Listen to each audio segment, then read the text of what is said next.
La hora de la dolorosa. Dictada a María Valtorta, 3 de junio de 1944, primer sábado, 1:30 h antemeridiana.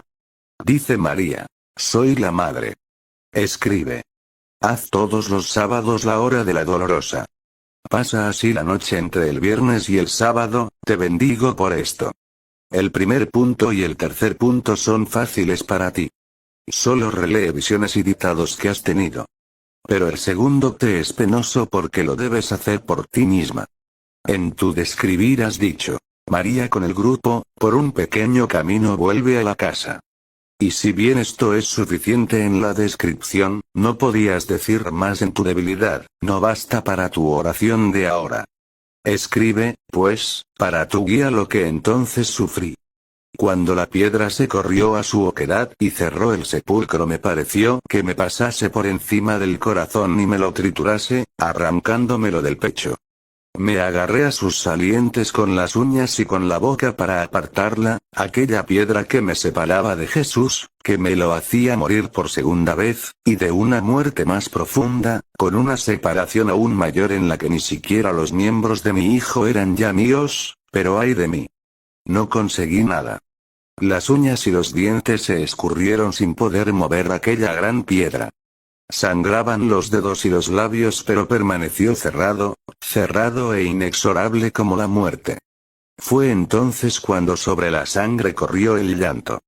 Y la sangre y el llanto de su madre fueron los primeros que mojaron aquel santo lugar, en el que un Dios conoció la muerte para librar al hombre de la muerte. Me arrancaron de allí, porque allí me habría quedado si me hubieran dejado. Allí, al pie de aquella puerta de piedra, como una mendiga en espera de un óvulo. De hecho era la más miserable entre las mujeres, y para vivir necesitaba este óvulo. Volver a ver a mi hijo. Y menos aún que una mendiga. Me habría acurrucado allí como una oveja que ha perdido al pastor, que está errante, hambrienta, sola, y que vuelve al redil cerrado, al redil que ya no tiene dueño, y allí se deja morir de hambre, contra el muro, porque ya no tiene a nadie, y en el mundo lleno de lobos se encuentra más protegida si permanece allí, donde antes estaba quien le amaba, y es que acaso no era una corderita entre lobos feroces, y no había muerto aquel que me amaba. Me arrancaron de allí, oh. Los hombres a veces, con su piedad, son crueles. ¿Cómo habrían sido aquellos días para mí en la tranquila huerta, en espera del resucitar de mi Jesús? Mucho, pero mucho menos dolorosos de los que tuve que vivir fuera de allí. Allí no había huellas de delito. Las plantas, buenas e inocentes, continuaban floreciendo para alabar a Dios. Los pájaros, buenos e inocentes, hacían sus nidos y cantaban para obedecer al Señor. Ellos no odiaban, ellos no habían odiado, maldecido, matado. Habían oído los clamores del odio y de las blasfemias y se habían agazapado en la espesura atemorizados, mientras que las plantas temblaban con el viento de la ira. Habían visto pasar a su señor perseguido, azotado, herido, moribundo, como uno de ellos por un señuelo o por una turba de niños traviesos, y habían tenido piedad y miedo, pensando que había llegado el fin de toda criatura si se llevaba a la muerte al Creador, que era tan bueno, que siempre había tenido para ellos palabras de amor y bendiciones y migas de pan. En aquella paz habría podido sentir adormecerse mi tormento y habría llorado, sin los estremecimientos del dolor atroz, bajo las estrellas y con el sol de oro, hasta el momento en que la aurora dominical me hubiera abierto las puertas y devuelto a mi hijo. ¿Las guardias? Oh, no les tenía miedo. Me habría acurrucado en un rincón, como una esclava que espera a su dueño, y les habría parecido tan despreciable que me habrían olvidado. Y aunque me hubieran escarnecido, ¿qué me habrían hecho? ¿Cuántos insultos habían proferido contra mí en la cima del Gólgota? No habría podido oír palabras más atroces. Había bebido toda la hez de lo más soez del lenguaje humano, y desde entonces a mí, no me sorprende ninguna blasfemia atroz. Las conozco todas, entonces podía oír hasta las burlas de unos pocos guardianes adormilados. Pero me han arrancado de allí, y he tenido que volver entre los hombres. Los hombres. los hombres. Los desalmados que me habían matado al hijo. Y este fue el segundo calvario de la madre, este es el camino. Todavía está revuelto por la muchedumbre de gente que lo recorrió por la mañana tras el condenado y por la tarde huyendo del monte. Para volver a casa tenía que pasar por un sendero que había sido recorrido por los crueles. Aquí están las huellas de sus pasos. Pisadas en todas las direcciones, y jirones de telas y objetos perdidos, como ocurre siempre que una multitud irrumpe en un lugar y en el gentío se empujan unos a otros. Cada uno de aquellos signos, de aquellas pisadas, me decía: soy de un torturador de tu hijo. Y después allí está la verdadera vía del Calvario, allí en el puentecillo tras la puerta, aquí las huellas son más densas y mi dolor más atroz, aquí veo por el suelo piedras y palos, y sé para qué han servido. En ellas está la sangre de mi criatura, porque le han azotado en sus miembros ya tan destrozados. Oh. Quisiera buscar en estas materias no culpables, que el hombre hizo culpables, la sangre de mi hijo. Pero no me lo permiten. Anochece. Es el viernes de Parasceve. Hay que darse prisa. Antes de dar las espaldas al Calvario, para tomar la calle que entra en la ciudad, me vuelvo y en el crepúsculo de la tarde veo 3 sombras oscuras sobre el cielo ya nocturno. Las 3 cruces. En una estuvo mi hijo. Mi hijo. Fue su lecho de agonía. Su madre, que cuando le esperaba le había preparado una cuna tan blanda, y que nunca se había consolado ante el hecho de que el primer sueño de su niño hubiera tenido que conocer la dureza punzante de un jergón de paja, ha tenido que verle morir sobre la dureza de un madero. Oh. Madres que lloráis pensando en las agonías de vuestros hijos fallecidos, pensad en mi dolor. Pensadlo todas vosotras, mujeres de buen corazón, aunque no seáis madres. Pensadlo vosotros, hombres honestos y buenos, y también vosotros, malvados, a no ser que seáis totalmente desalmados a malditos demonios, y tened piedad de mi dolor. Me arrastran al otro lado de la puerta que está para cerrarse. Esta es Jerusalén, la madrastra que ha matado al hijo de su esposo. La asesina que se ha abalanzado sobre el indefenso para degollarlo, la salteadora que le ha acechado para capturarlo y despojarlo del único tesoro que tenía, la vida. Era lo único que tenía mi Jesús, en cuanto hombre. Era pobre, sin dinero, sin joyas, sin posesiones. Desde que se hizo siervo del hombre para guiar al hombre ciego a Dios, no tenía ni tan siquiera su casita materna, la cama fabricada por quien le hizo de padre, el pan cocido por su madre. Dormía donde alguien misericordioso le acogiese, y comía donde alguien bueno le diera un pan.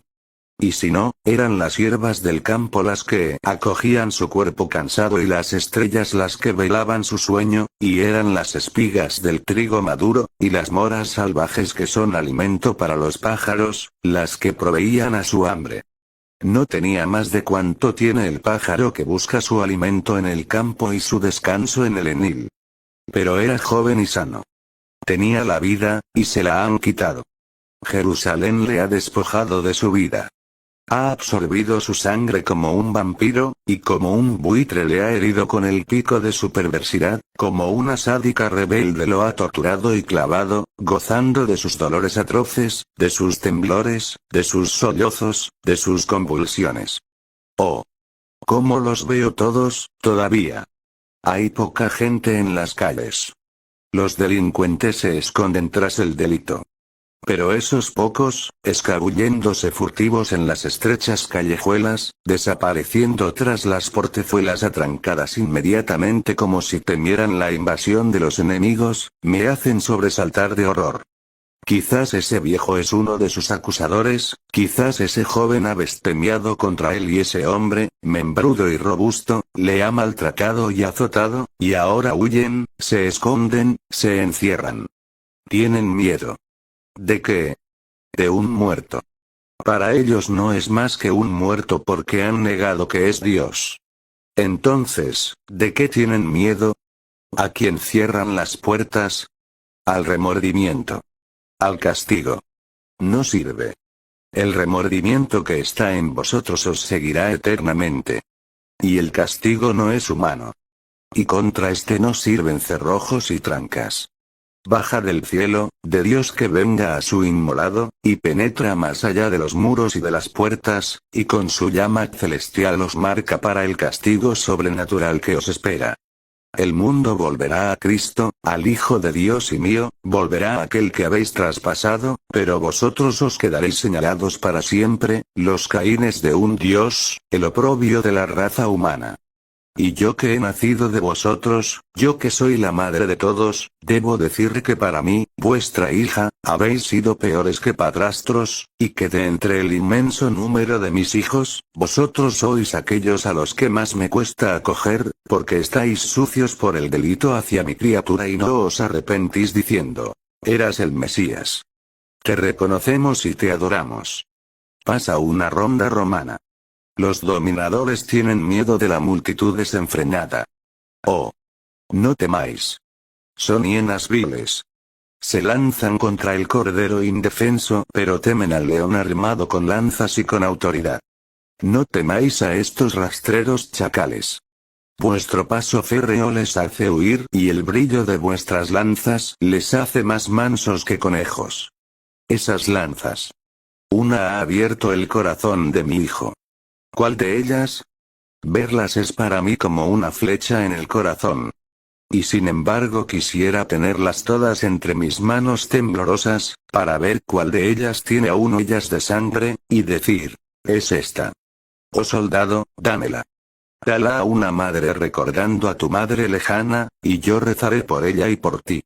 Y ningún soldado me la habría negado porque ellos, los hombres de guerra, fueron los mejores ante la agonía del hijo y de la madre. Aquí está la casa. ¿Cuántas horas o cuántos siglos han pasado desde que entré ayer por la noche? Desde que salí esta mañana. ¿Soy yo, la madre con sus 50 años, o una anciana centenaria, una mujer de los primeros tiempos, rica de siglos sobre las curvadas espaldas y en la cabeza encanecida? Me parece haber vivido todo el dolor del mundo y que todo esté sobre mis hombros que se pliegan bajo su peso. Cruz incorpórea pero tan pesada. De piedra. Quizás más pesada que la de mi Jesús. Porque yo llevo la suya y la mía con el recuerdo de su tormento y con la realidad de mi tormento. Entramos. Porque se debe entrar. Pero no es un consuelo. Es un aumento del dolor. Por esta puerta ha entrado mi hijo para su última comida. Por esta puerta ha salido para ir hacia la muerte. Y ha tenido que poner su pie donde el traidor había puesto el suyo al salir para llamar a los que apresaron al inocente. En aquel portón he visto a Judas, he visto a Judas. Y no le he maldecido, sino que le he hablado como una madre profundamente afligida, afligida por el hijo bueno y por el hijo malvado. He visto a Judas. He visto al demonio en él. Yo, que siempre he tenido a Lucifer bajo mi calcañar, y mirando solo a Dios no he bajado nunca mis ojos hacia Satanás, he conocido su rostro mirando al traidor, he hablado al demonio, y éste ha huido, porque el demonio no soporta mi voz. Oh. Dejadme entrar en la habitación en la que mi hijo tomó su última comida. En la que la voz de mi niño pronunció sus últimas palabras en paz. Abrid. Abrid esta puerta. No se la podéis cerrar a una madre. A una madre que quiere respirar en el aire el olor del aliento, del cuerpo de su niño. ¿Es que no sabéis que ese aliento, que ese cuerpo se lo di yo? Yo que le llevé durante 9 meses, que le di a luz, que le crié, le eduqué, le cuidé. Ese aliento es mío. Ese olor de carne es mío. Es el mío, más hermoso en mi Jesús. Dejádmelo percibir tan solo una vez más. Tengo en los ojos la visión de su sangre y en el olfato el olor de su cuerpo llagado. Que pueda ver la mesa en la que se apoyó vivo y sano, que sienta el aroma de su cuerpo juvenil. Abrid. No lo sepultéis por tercera vez. Ya me lo habéis ocultado bajo los aromas y las vendas. Después me lo habéis encerrado tras la piedra. ¿Y ahora por qué? ¿Por qué evitar que una madre encuentre su último fastigio en el aliento que ha dejado detrás de esta puerta? Dejadme entrar. Buscaré por el suelo, en la mesa, en el asiento, las huellas de sus pies, de sus manos, y las besaré hasta consumirme los labios, buscaré, quizás encuentre un cabello de su rubia cabeza. Un cabello que no esté encostrado de sangre. Pero, ¿sabéis lo que es un cabello del hijo muerto para su madre? Tú, María de Cleofás, y tú, Salomé, sois madres, ¿y no lo entendéis? Juan, escúchame. Soy tu madre. Él me ha hecho tal. Él. Tú tienes que obedecerme. Abre. Yo te amo, Juan. Siempre te he amado porque le amabas. Te amaré todavía más, pero abre. Abre, te digo. ¿No quieres? ¿No quieres? Ah. Entonces ya no tengo más hijos. Jesús nunca me negaba nada porque era mi hijo. Tú te niegas. No lo eres. No entiendes mi dolor. Juan, perdona. Abre. No llores. Abre. Jesús, escúchame. Que tu espíritu obre un milagro. Abre a tu pobre madre este portón que nadie quiere abrirle. Jesús. Yo desfallezco. Me muero. Voy contigo, Jesús. Voy. Y María, tras haber golpeado la puerta con sus pequeños puños, intentando abrirla, tras solicitar ayuda, apoyándose en las mujeres, en Juan, cede, más pálida que un lirio, y se hubiera desplomado si no la hubieran tomado en brazos y llevado a la habitación de enfrente. Porque la visión que me ha acompañado durante el dictado termina así.